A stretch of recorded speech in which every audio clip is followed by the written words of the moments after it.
Hi అండి. ఈరోజు నేను చూపించబోయే రెసిపీ చిక్కుడుకాయ కర్రీ. ముందుగా మనం స్టవ్ వెలిగించుకుని ఒక గిన్నె పెట్టుకోవాలండి. గిన్నె హీట్ ఎక్కిన తర్వాత సరిపడినంత ఆయిల్ పోసుకోవాలి. ఈ విధంగా ఆయిల్ పోసుకోవాలండి. ఇంత సరిపోతే అంత క్వాంటిటీలో ఆయిల్ పోసుకోవాలి. ఈ విధంగా ఆయిల్ హీట్ ఎక్కిన తర్వాత ఆనియన్స్ వేసుకోవాలండి. మనం కట్ చేసుకున్న ఆనియన్స్ వేసుకోవాలి. కొద్దిగా కొత్తిమీర వేసుకోవాలండి. ఈ విధంగా వేసుకొని ఒకసారి ఇలా కలపాలి. కొద్దిగా వేగాక చిక్కుడుకాయలు వేసుకోవాలండి. ఈ విధంగా చిక్కుడుకాయ మొత్తం వేసుకోవాలి. వేసుకొని కలపాలి. ఒకసారి కలుపుకొని మూత పెట్టి ఒక 10 మినిట్స్ ఉడకనివ్వాలండి. ఉడికిన తర్వాత ఒకసారి ఇలా కలపాలండి. కలిపిన తర్వాత మనం కట్ చేసుకున్న టమాటాలు వేసుకోవాలండి. టమాటాలు వేసుకొని ఒకసారి ఇలా మొత్తం కలుపుకోవాలి. ఈ విధంగా కలుపుకున్న తర్వాత కొద్దిగా అల్లం వేసుకోవాలి. అల్లం వేసుకొని ఒకసారి ఇలా కలపాలండి. ఈ విధంగా మొత్తం పట్టేటట్టు కలుపుకోవాలి.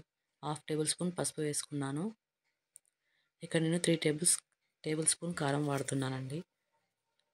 3 టేబుల్ స్పూన్ కారం వేసుకోవాలి. సరిపోకపోతే మరి కొద్దిగా కారం వేసుకోవచ్చు. 1 టేబుల్ స్పూన్ సాల్ట్ వేసుకున్నానండి. సరిపోకపోతే మరి కొద్దిగా సాల్ట్ యాడ్ చేసుకోవచ్చండి. ఈ విధంగా మొత్తం చిక్కుడుకాయలు మొత్తం పట్టేలాగా కలుపుకోవాలి.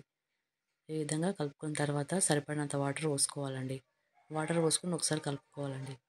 ఈ విధంగా కలుపుకొని మూత పెట్టుకోవాలండి. మూత పెట్టి ఒక 10-15 మినిట్స్ ఉడకనివ్వాలండి. ఎంతో టేస్టీగా ఉండే చిక్కుడుకాయ కర్రీ రెడీ అయినట్టేనండి మనకు.